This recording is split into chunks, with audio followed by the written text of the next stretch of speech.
I'm up. All right. I'm up. I'm awake. I may have only had 4 hours sleep max, but we're here. We're ready to talk about a defeat.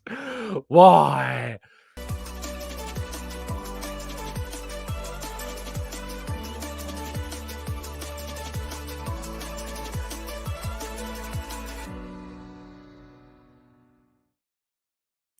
Hello and welcome to the Gooner Talk, back again with you guys and girls for another episode of what is the Arsenal Raw Reaction Show, joining you the morning after the night before. Arsenal losing 2-1 against Liverpool in their final American pre-season summer friendly fixture, in a game which I think we can all agree, for those that watched, was frustrating, enlightening, questionable, encouraging in some parts, and one which, of course, started to raise plenty of transfer questions, which Arsenal fans are certainly not shy of raising. But good morning to all of you joining us in the chat box. Thank you for your time. Thank you for those listening on catch up. I know that after a defeat, you're never really too keen for a chat. So for those that are here, I very much appreciate your time. If you could drop a like on the video and help us to reach 1K every day. These shows in particular, after a defeat, are our most challenging shows. And often we have to do kind of a recall the next day regarding likes. So let's get ahead of ourselves. It's always important to do that. Make sure you drop a like on the video and subscribe to the channel if you're new around here with those notifications turned on so you never miss a show. I like this from Dave to kick off this morning's show. A defeat is when the best analysis occurs. I like that. Defeat is when you learn things. And if you are going to be beaten, it is best to be beaten now in pre-season, to learn your shortcomings, than it is to be beaten later on during the season. Good morning to Dave, and good morning to Colin and Harvey and Blackshine, Aiden. Good morning to Barry and Maximia, Sadagoke, NSW, Matt G, Ian the chat box. Sorry, I had a hiccup at the same time I was trying to say Ian's name. Jackie, James, Blackshine, Edison, Oda Relay, Paul, P Sharp, Stevie, Grantley Poos, Stephen, Mark, Rob, Roy, Angela, Idan, and plenty more of you guys and girls in the chat. Thank you to you all for tuning in. We've got a slideshow. So, I even managed to put together a slideshow. We have functioned to some level today. Yeah, I did put it together before I went to sleep. You're right. You got me. But anyway, defeat in Philadelphia. But what did we learn? Well, a relatively weak Liverpool team overall. I mean, yes, they had more senior players perhaps than most were expecting to see. We had Mohamed Salah, of course. Harvey Elliott was in there. And those two in particular really did a number on Arsenal. Szoboszlai played well too, which is frustrating because we've been saying for quite some time that he has underperformed in a Liverpool shirt since moving there, despite all of my own, frustrations with not signing the player. But yes, last night's performance in Liverpool was solid, was good, and I don't think Arsenal can be too. I don't think I have too many complaints. I mean, second half, they made a lot of changes. A lot of kids came on, but we know what those kids are capable of. We know they can beat Chelsea in a League Cup final, despite throwing on plenty of their kids as well. And I think this is a game that ultimately Arteta is going to be using as a big, big reference point. Arsenal controlled the game for a lot of it, especially in the second half. First half, we were really vulnerable on the counter. And there are a number of reasons why that happened. And I think Salah's goal in particular demonstrated that weakness. The Alexander Zinchenko left back against Salah is not something I expect to see during the season. You've got players like Tomiyasu coming back. You've got Calafiori, who's just come on. Kiwior, of course, was starting in a right centre-back spot because of the lack of options that we've got at the moment available to us in the back four. And Zinchenko against Salah was a recipe for disaster. And quite rightly, it was punished on a number of occasions. Zinchenko also gave the ball away in really disadvantageous positions for us and very advantageous positions for Liverpool. And it is going to raise questions. In a way, it's probably a good thing that we saw it, because hopefully what it does is it continues to demonstrate that Zinchenko has kind of been made obsolete. That's the word. by players that we brought in. And that is why, complaints that Arsenal have gone out and signed, in quotes, another defender are from the same people, of course, that are criticising Arsenal for using Alexander Zinchenko. And this is why Calafiori has come in. This is why we've got another option in this position. For Jurrien Timber, of course, is another player who has plenty to give at left back too. And I think that is going to be an area of the field which, in fact, I think the entire left-hand side is going to be something which we see an improvement in this season that changes based upon the signings that we've made and the reintegration of a player that we'll talk about on the show shortly. I like this from Dave again. Dave's on fire this morning. Zinni raised the ceiling. Now he's the floor. I quite like that. It's so true. We signed Zinchenko and our level was raised. We became title challengers with the evolution of Zinchenko. But now Arsenal have risen to a stage where the signings they made 2 years ago are no longer those starters. We are improving beyond those players that we signed only 2 years ago. And that showcases the improvements that we've made.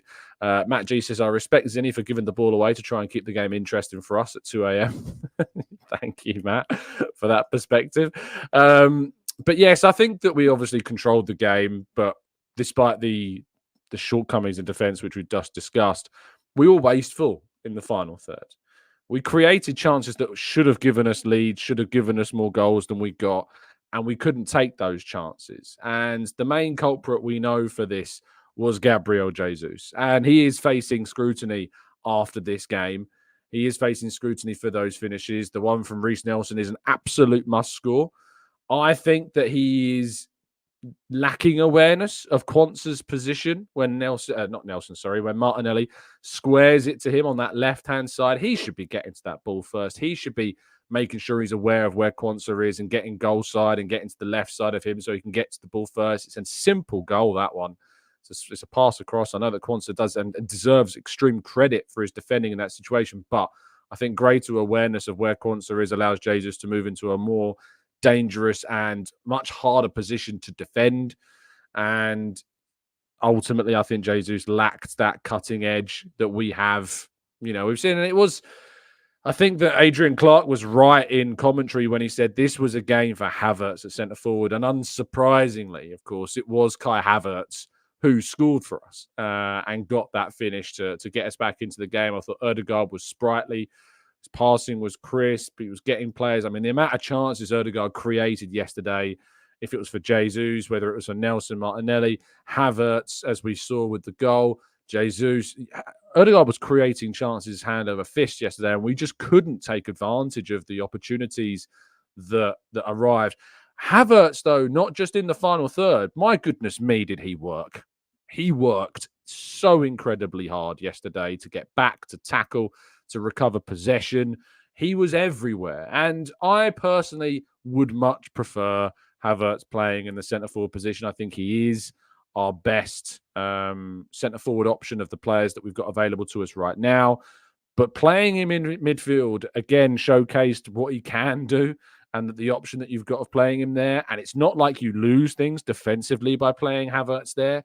It's just, I think that it's actually a credit to Havertz's contributions as a centre forward that they outshine even his contributions as a decent midfielder so greatly that you have to play him at centre forward. And he was, I can't say he was best when he was in the box or when he was best in the forward areas, because ultimately defensively he was really, really key as well. Overall, he was probably the man of the match for Arsenal, other than one player. And that one player was Gabriel Martinelli, who it seems when Bukayo Saka's not there and he's starting games, Martinelli is, and he just shines more. He takes on that protagonist role. And I want to circle back to a point that I made at the start of this show when I was talking about Zinchenko, because I don't think Zinchenko is or should be our starting left back going into this season. He could be an option for us, could be a depth position for us, but that left-hand side is going to be very key. And everything that came from the left looked far more dangerous. And Martinelli was taking players on. He had Bradley's number on a number of occasions. He was creating opportunities. That passing behind, of course, from Odegaard that got him free, and then he tried to square the ball to Jesus. And, I think Jesus his movement should be better to get on the end of that opportunity. Obviously, the goal that we scored came again from Martinelli cutting in from that left-hand side.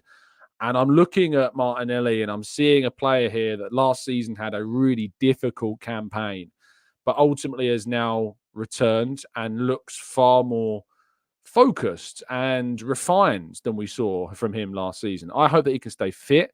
Injuries definitely affected him last season.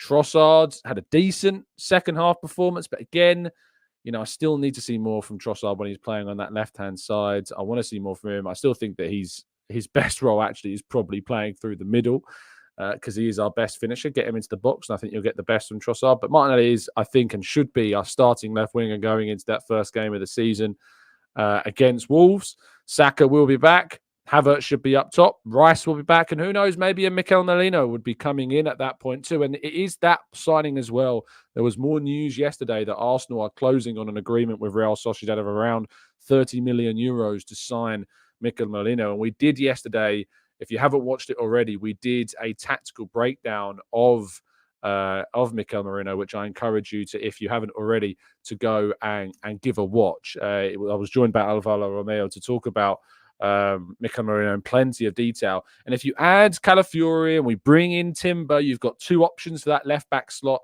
If you bring in Mikel Merino to that left-hand side, left-footed centre midfielder, Rice playing in behind, Martinelli starting and perhaps finding his form this year, that's an entirely restructured left-hand side from the entirety of last season. And last season, we know, we've had comments, we've had discussions, we've all talked about this. The left-hand side last season was our weakness. Both offensively and defensively, the left-hand side was our weakest area of the field. And that's not a slight on Rice, who obviously moved into that position. It's definitely a drawback of the lack of consistency at left back. And it's a drawback of the lack of consistency of Martinelli. And then, of course, the emergence of Trossard throughout the second half of the campaign. But what Arsenal are doing is they're rebuilding the potential of that left-hand side. Merino is good enough that he could potentially be a starter for Arsenal. Partey struggled. He is not someone I've mentioned either. Partey struggled yesterday. And I remember talking with Dan on Potts' show yesterday. I think it was yesterday. Yes, it was. I'm already losing track of time. About our starting midfield. And I think at the time we were saying, well, Partey, Rice, Odegaard's our best midfield three. But perhaps what we see next season is actually our best midfield will be Rice, Merino, and Odegaard. That might indeed end up being our best midfield three, because he's a 28-year-old guaranteed starter for so many teams. And it's a credit to Arsenal, of course, that guaranteed start for Arsenal is slightly in question. It shows you the quality that we've got, because he's a top midfielder. He's not world class, but he's very, very good. And I think there's definitely, even though he's already 28, it could be that we realise his real talents at Arsenal. Passing-wise, I think he can simplify his game a lot more at Arsenal. I think that would be improved coming into this team. But I'm excited about Arsenal's left-hand side this season with Calafiori, Timber, and potentially Merino coming in to add to Martinelli and Trossard. And who knows? Because Nelson could still stay at the club as well.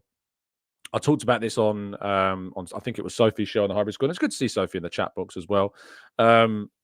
Reiss Nelson is the one player who I think, of Smith Rowe and Nketiah, etc., is the one player that I'd be more inclined to say, you know what, you've got a long-term contract, let's just give you one more season. But the problem is that we don't start him enough, and he's probably not going to play enough. But I've been so impressed by Nelson. I know fans are checked, a lot of fans are checked. I won't say all fans, but I know a lot of fans are checked out at this stage with Reiss Nelson. I get it. I understand it. And you think at this point, he's not going to get the chance. He's not at the level. Of the players that I think across the three games, Reiss Nelson has been our best player across the three matches. Across all of the contributions of the team, Reiss Nelson, on average, across the three games, has been our best player. What does that tell us? Does that tell us we're making a mistake? Does that tell us that actually if you give this guy more time and you give him more minutes and you give him more opportunities, that he could realise a potential sin, of course, previously by Arsene Wenger? Reiss Nelson has been very good, and we have not seen him given, runs of time in this team. And I have genuine worry that he leaves for a Leicester or he leaves for West Ham. And what happens is that he proves that actually Arsenal were wrong not to give him more minutes. You might call me mad for saying it.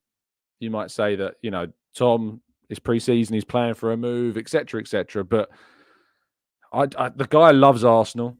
From speaking to the guy myself, I know the character that he is. It's interesting, there were reports yesterday that Leicester's interest has somewhat waned because they're not looking at the financial kind of structure of that potential deal being something that's attracted to them. West Ham are still interested in him, and there is an expectation, it seems, that West Ham might make a move for Reece Nelson. Reece Nelson's an interesting profile. He's really interesting. I tell you what, if he stays, I'm not going to be disappointed. There are players like Smith Rowe and Nketiah that I think needed to work and move on.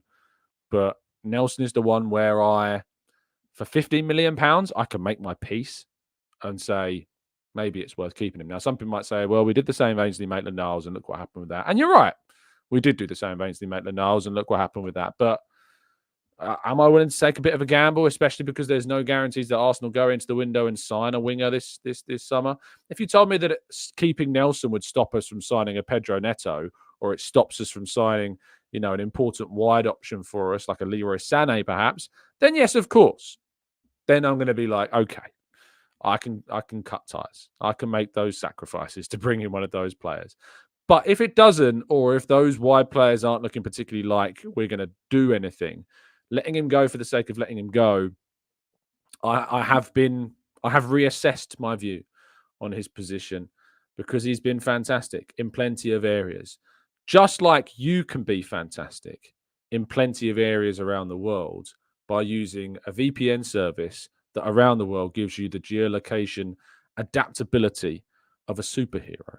And that account and that platform is, of course, NordVPN, who can provide you with a VPN service, of course, that gives you the superpower of changing your geolocation digitally on your laptop, on your phone, or on your tablet. And any of these things will allow you to go over to the UK and maybe watch Match of the Day when you're abroad. We're going into a brand new Premier League season. You're going to need a VPN. And Nord is indeed the one that you want for that. Because not only do you get a significant discount off a 1 or 2 year plan by going over to www.nordvpn.com/Gooner, or just nordvpn.com/Gooner will take you there. But if you get a 2 year plan, you get 4 months extra free. And part of this new thing is up to 20 gigabytes of eSIM data as well. Look at the details on the deal. If you're not happy with the service for whatever reason, I don't know why you would be, but if you're not happy with the service for whatever reason when you sign up, it's a 30-day money-back guarantee. So if you are looking at getting a VPN this season, help the channel out. Go to www.justnordvpn.com/Gooner. The link is down in the description. Don't miss out on this chance to get a great service. It is worth it. Just for these segues, it is worth it. So keep Nord with us, keep supporting us, and keep using them. Right, let's go to part 2 and your questions right after this.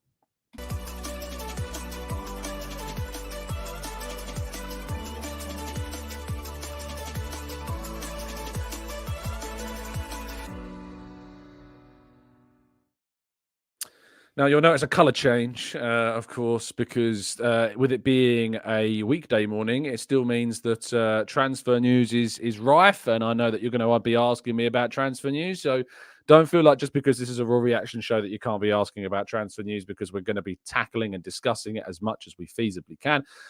So without further ado, though, let's jump to our special mentions first. Speaker, who has been a member now for 13 months. Thank you so much for your kind support, my friend. And Mix drops us a super chat. Thank you, Mix. Says, sharpness will come. Just can't wait for the Prem to start. I still owe you an intro song, Tom. Thanks, Mix. I appreciate that. I have to say, I've had a couple of people reach out about the audio, and I like our audio. I feel like it's an identity almost. Now, I know that not everyone enjoys drum and bass. I get it. I really do. And this is tame drum and bass for me.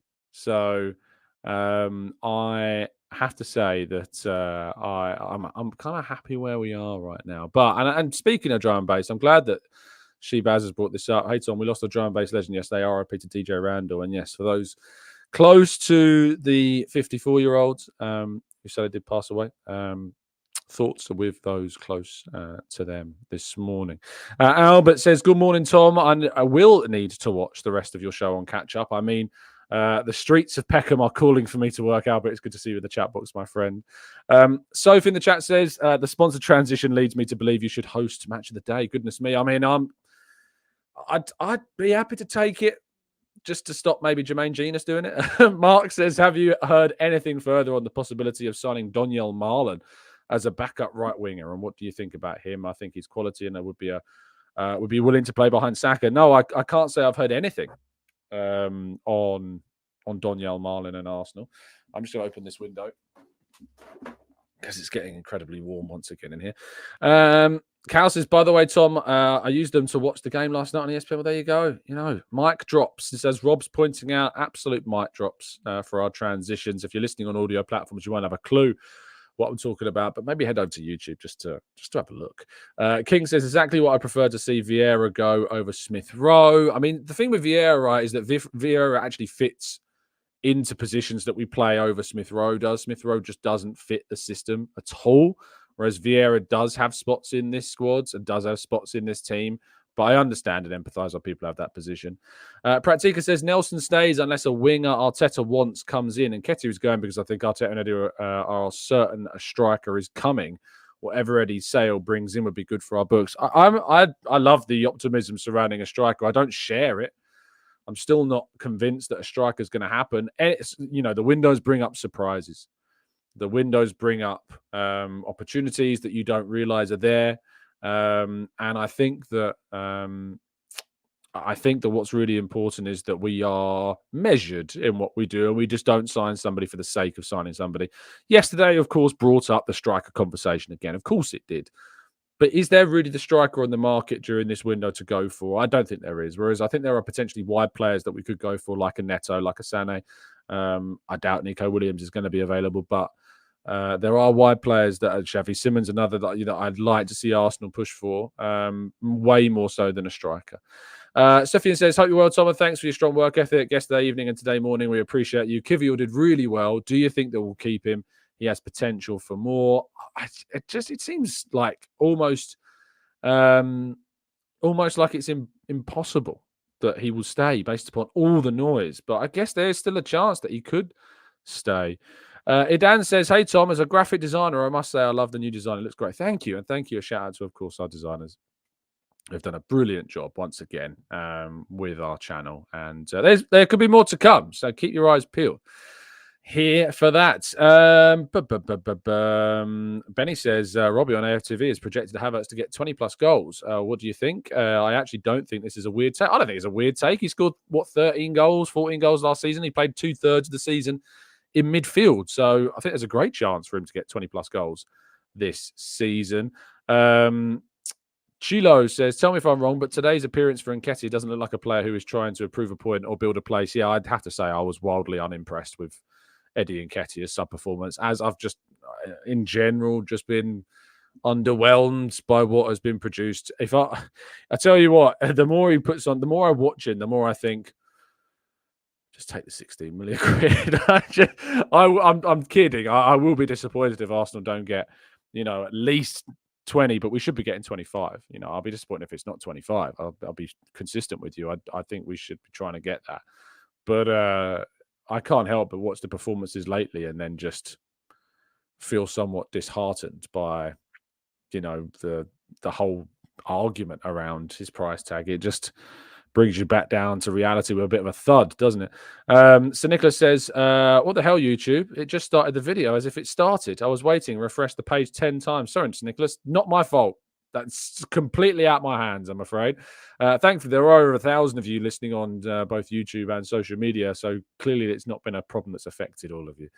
Carl says, why isn't Isak available this year, but is next year? I don't know who said, Carl, that he is available next year, by the way. I don't know where that's come from. Isak's not available in general. Newcastle have no intention of selling him now or in the future, unless, of course, somebody comes along with a bid that would just convince them without question to sell. And I think that number that would be required is a British record transfer fee, and it would be something higher than we've ever seen, perhaps anywhere, maybe even. So, yeah, I don't think it's a case of he's available next year, but not this year. I think Newcastle just categorically don't want to sell, and it would take something silly for that. Let's go To boom, boom, boom, boom. Mark, who says on Marino, I am not sure he is the best midfielder available, but it appears he's coming at a good price. And if he brings up an overall quality of midfield, as you said, this is the floor that we must raise. I mean, I don't know how many more midfielders are better than him that we could get during this window, to be fair. And that is the reality of this market that we found ourselves in. Hashtag Danny says, too much negativity on social media, so I don't want to talk about football today. But did you hear the news that Arsenal and Lego are making an Emirates Stadium just like they did for Barca? I didn't know that, hashtag Danny, but thank you. Hashtag impressed. So, yeah, I think that's great. That's great. I will definitely be buying my child that. Hint, I don't have a child. So that may be purchased. Sharky says, fantastic coach of Spain started Fabian Ruiz over Marino. Is it because of the system or because specific attributes of Ruiz were better than Marino? I think it's to do with the system, to be honest. I think that's the biggest reason why what you saw from Spain in their aims to become the European champions, as they did so successfully. I think that what came from that it was expected, and that Fabian Ruiz has been a key part of the Spanish national side for quite some time, to be fair. And I think that what we can expect from this Spanish side is a continuation of that, unless, of course, Mikel Merino starts to improve. Dani Olmo, it should be said, Dani Olmo, I think his presence in the team does affect that inclusion as well. So and Pedri prior to that too, before his injury, I think that affects Marino's involvement because of the system and the structure. Fabian's better at some things. Passing is a much bigger part of Fabian's game. Driving, an all-round powerhouse of a midfielder like Marino is more part of him. There's more. Fabian's a more specific type player, and Mikel Merino is a more well-rounded central midfielder, which is, I think, what we need, to be fair, in our midfield in that position. P-Sharp says, start saving now, Tom. It won't be cheap. Joe says, I should have not said anything about a child. No, I'm not expecting a child. So you can put your excitement down, people. No child is expected. I'm very happy to be an uncle these days, and that is it for now. That is it. That suffices my parenting desires. Chinho says, superb work, Tom. Didn't expect there would be a morning show today, considering the time of the match. Cheers. You're very welcome. I feel all right, actually. I've woken up now. I've been speaking for, half an hour. I feel alert. I'm sure about 7 o'clock this evening I will crash, especially because I'm working today again. So more articles are expected. It is always tough, I feel, to do an 8-hour shift after a game, because writing articles after you have lost is painful. I'll be very honest with you. It's part and parcel of the job. I don't want to take it for granted, of course, but it is definitely a challenging few shifts after we lose, which is why Arsenal being so good of late has been such a blessing for us as well. Raf says, do you think the lack of market for Nelson at our asking price will hurt our transfer business? West Ham bought Somerville and Leicester are now backing away. It's a good point, West Ham and Somerville. The price tag of 15 million, I think, is 12 to 15 million pounds for Nelson, I think, is really fair. I think what we've seen from Nelson over the course of this pre-season is something really, really impressive. If he stays, he stays. As I said, of Smith Rowe, Nketiah, and Nelson, I think Nelson's proven to be the one that we would probably least like to leave contextually with the money that's involved in that deal. Smith Rowe was getting us a huge amount of money. Nketiah might bring us in around 20 million quid from the sounds of things, potentially. And whatever money we were going to get for Nelson, I'm not sure whether or not it is or would be worth it, because I think he's been fantastic. Hybrid Squad Soph says, squad difference from last season tour felt even more elevated. Having been around Mikel and the squad in LA, I felt the positive vibes, impressive. The club is connected from the players to the staff. These tours are always very enlightening, I think, to the mood of a club. I remember hearing from journalists covering previous tours during more dour periods in Arsenal's history that there is a real difference about the feel of not just the players or the coaches, but also the owners, but the fans that they're seeing as well. The events that are going on, the commercial side of it even, there's a real different feel about Arsenal, and the vibe of this team is impressive. Pre-season games are pre-season games. I'm really not taking too much from any of these games in terms of the results. That's not what they're designed for. They're not designed to be the be all and end all. They're designed for you to kind of work out the issues. Last season, yes, we beat Barcelona, but we lost to Manchester United 2-0. And we then went and beat Manchester United in both back-to-back games and finished 6 places ahead of them and a bucket load of points in front of them. Did that defeat to Man United in last summer's pre-season have any indication on the season? Absolutely not. 0. Even in our final pre-season game before the Community Shield against Man City, we drew with Monaco, who weren't a particularly impressive side, besides, not ironically, Yusuf Fofana. And so I really don't think that these preseason games, or necessarily even the things that we've seen, are massively indicative of what we can expect, because Rice is coming, Saliba's coming, Saka's coming, Raya's coming. We were missing 6 starting players yesterday, and I know Liverpool were missing loads too. But it's kind of irrelevant, really, because you're just not going to see the team that you saw yesterday start games next year. And the reality is, of course, that we will have such higher level raisers than we had on the field yesterday as well, with Saka coming back and Rice coming back. Even Calafiori and Timber, who we've not mentioned either. Saliba's a massive part of our build-up and our defensive security. I feel like those goals that we conceded maybe wouldn't have happened if Saliba was there.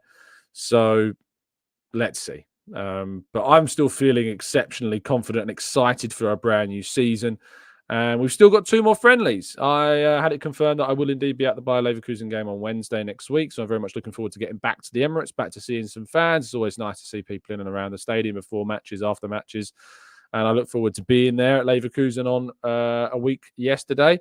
But it's going to be great. And John here says there's 821 of us watching. In fact, I can tell you that there is 830 of you on YouTube and over 300 of you on social media watching. And there's only 304 likes. Make sure that if you haven't done so already, to press that like button. Please do. And Paul says, I thought it was telling that our players looked devastated after losing a preseason friendly. The standards have gone up. How much more is there to go? And it was interesting to hear Arteta talk about the fact that there was a real impression from players when they returned to pre-season of a recognition that the level has gone up once again. Owen says, it's been reported this morning that a bid of £25 million has been accepted for Mikel Merino. Tom, have you seen this? I have not seen it specifically being reported that it's done. It's categorically there. But it does seem that we are moving in this direction. It feels that we are very much moving into this space. And it seems that this deal is edging towards a positive outcome. And I, for one, am very happy, because I think that it's really exciting. It's really, really exciting to see what might happen. In fact, let me give you a perspective of Jonas Gieva, who is a Norwegian journalist who we've actually had on the channel before for a tactical breakdown. And he actually he quote tweeted Matteo Moretto's comments yesterday about the signing that was looking like it was going to happen. And Jonas tweeted saying, looks like Arsenal will sign Mikel Merino, one of the most complete midfielders in the world, not really bad at anything, can drive forward with the ball, great technique, physical, deceptively good in the air, and great at breaking up play. Sublime signing. Now, I often look through Jonas's stuff when talking about football. He's got a very good football in mind, and I respect his views incredibly highly. And so, hearing those words, even though I know myself how good Mikel Merino is from how much I've spoken about him, and I was showing Dan the other day that I sent him a link that I did a show on midfielders. I put a tweet out, you may have seen it, that I did a show on midfielders that could replace Granit Xhaka after the whole incident against Crystal Palace, as his career at Arsenal was seemingly heading towards the exit door. And I used Mikel Merino at that time, over 3 years ago, as a potential example of a player that could come in. At that time, he was being valued at around £50 million because he was a lot younger. That was his release clause, which Real Sociedad tend to demand for the players that they then sell. He's a player that I like. He's a player that I really, really enjoy watching. And when I used to be really into my Spanish football, he figured heavily in, a lot of my watch parties for Spanish football. So it's like in some ways the old Szoboszlai hope from years ago. In some ways, is being to a degree fulfilled if Mikel Merino does arrive, of course, for Arsenal. Thank you so much, as always, for tuning in. I appreciate your time. There's going to be some articles coming out for you today on football.london, of course, based upon some of the things we've discussed. I always use these shows to infer and to help me with some ideas for articles. And I really do appreciate all the thoughts that you've given me and all the thinking that we've gone through. I'll be back with you tomorrow morning, of course, bright and early, 8 a.m. I'll potentially be with you later on today with maybe a discussion podcast. I've been tempted by a phone-in show idea for a while. It's just not lined up yet. Ahead of the brand new season, of course, we will be doing our member preview ahead of the brand new season. So that will be coming most likely the week after the Lyon game and the week leading up to the brand new season. So members will need to keep an eye out for that. Yeah, I am looking forward to doing some more of that and discussing more with more people. But thank you for listening. I appreciate your time as always. I hope you have a fantastic rest of your day. If you need to go for a nap, go and do it. But other than that, it's been an absolute pleasure to speak with you. And I'll be back with you very soon. Stay safe, stay well, stay happy and respectful. And as always, up the Arsenal.